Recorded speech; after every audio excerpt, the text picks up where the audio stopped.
জয়গুরু দয়াল শ্রীচরণে আমার প্রণাম। আপনাদের আন্তরিক আনন্দিত জয়গুরু। আজকে জ্যেষ্ঠ প্রসঙ্গ, এক দাদা দীক্ষা নেওয়ায় তার পিতা তাকে তেজ্যপুত্র করল। কি ঘটল তারপর আসুন শুনি। বীরেন্দা বলে একজন দাদা শ্রী শ্রী ঠাকুরের দীক্ষা গ্রহণ করলেন। শুধু দীক্ষা নয়, সেই দাদা শস্ত্রনীয় গ্রহণ করলেন ঠাকুরের কাছে একই সাথে। দীক্ষা শস্ত্রনী নিয়ে তিনি যখন বাড়ি গেলেন, তার বাবা ভীষণ রেগে গেলেন যে শ্রী শ্রী ঠাকুরের দীক্ষা গ্রহণ করেছেন বলে। সাথে সাথে আবার শস্ত্রনীয় নিয়েছেন। আর এই রাগ হওয়ার কারণ হচ্ছে, বীরেন্দার বাবা ছিলেন মহাপ্রভু শ্রী চৈতন্যদেবের ভক্ত। তার ভক্ত আর তার ছেলে শ্রী শ্রী ঠাকুরের দীক্ষা নিয়েছেন, এটা কোনোভাবেই মেনে নিতে পারছেন না। তার উপর চরম অত্যাচার, এবং শেষে তার বাবা তার সন্তানকে বলল, আমি তোকে তেজ্যপুত্র করে দেব, কারণ তুই ঠাকুরের দীক্ষা নিয়েছিস, আমি তোকে তেজ্যপুত্র করব। বীরেন্দা যথারীতি ঠাকুরের কাছে আসলেন। ঠাকুরের কাছে গিয়ে তার সব কথা জানালেন। তার বাবা কি বলেছেন, কি সব কিছুই ঠাকুরের কাছে তিনি জানালেন। তো জানানোর পর ঠাকুর বলল, এই কথা শোন, তোকে আমি একটা জিনিস শিখিয়ে দিচ্ছি, তুই রোজ এই জিনিসটি বাড়িতে করবি, দেখবি সব কিছু সুন্দর হয়ে যাবে। দেখুন, গুরু মানে যিনি অন্ধকার থেকে আমাদের আলোর পথ দেখান, তিনি গুরু।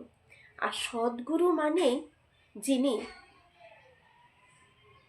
পূরণ করেন, যিনি সব কিছু পূরণ করেন, তিনি সদ্গুরু।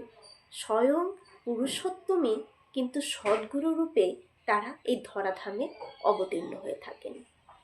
তো যাই হোক, তো ঠাকুর সে বীরেন্দাকে শিখিয়ে দিলেন যে রোজ ভোরে যখন উষাকালে তুমি ইষ্টভৃতি করবে, ইষ্টভৃতির পর তুমি রোজ ইষ্টভৃতির পরে তোমার বাবা মার ঘরের দরজার সামনে কিছু না কিছু রেখে আসবে। দেখুন, এই যে বাবা মার সামনে রোজ বাবা মার দরজার সামনে কিছু রাখা মানেই হচ্ছে কিন্তু মাতৃভীতি আর পিতৃভীতি। মাতৃভীতি পিতৃভীতিতে কত সুন্দর যে একটি পরিবার হয়ে ওঠে, তারই এগুলো কিছু ছোট ছোট এগুলো একটু উদাহরণ।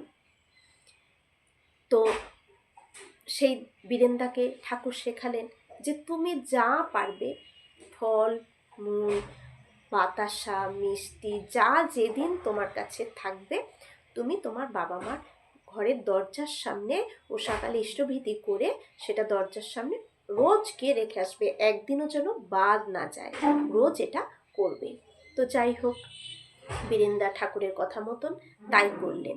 রোজ ইষ্টভীতি করে ও সকালে ইষ্টভীতি করে বাবা মার ঘরের দরজার সামনে গিয়ে কোনো দিন ফল, কোনো দিন বাতাসা, যেদিন যেমন জুটছে ঠিক তেমনই রেখে দিয়ে আসছে।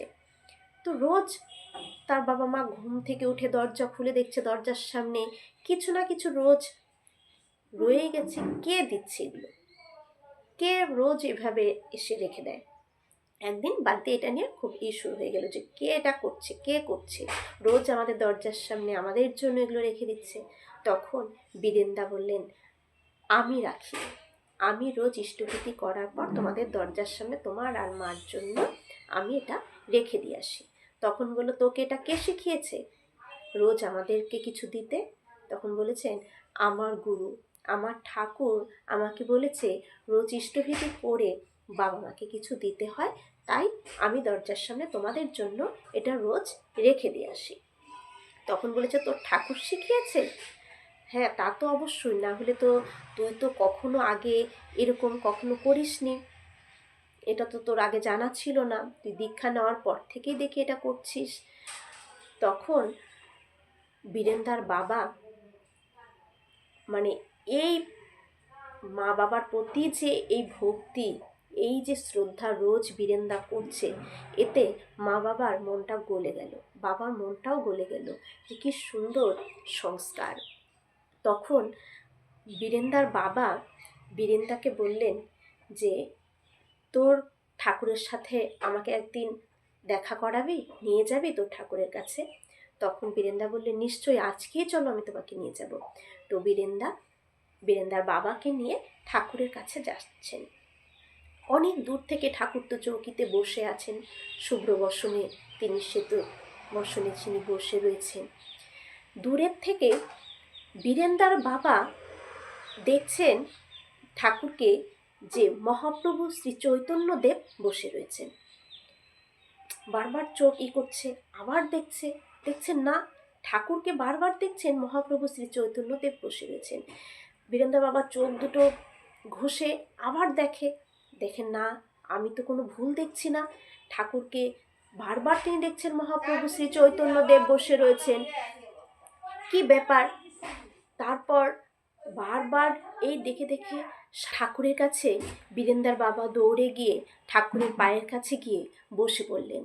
বসে বলছেন, ঠাকুর, আমি যা দেখলাম তা কি সত্য? তখন ঠাকুর বীরেন্দার বাবাকে বলছেন, তুই কি নিজে চোখে দেখেছিস?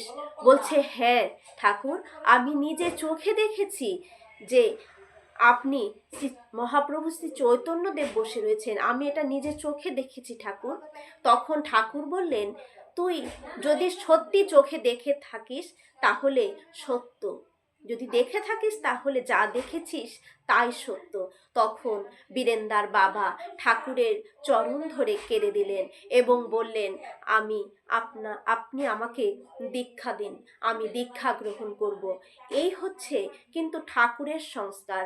ঠাকুর আমাদের এইভাবে একটি পরিবারকে কিভাবে দেবালয় গড়ে তোলা যায় তার জন্য তিনি কিন্তু এই ছোট ছোট কর্মগুলো আমাদের করতে বলেছেন।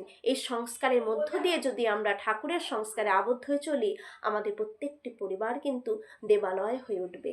জয় গুরু।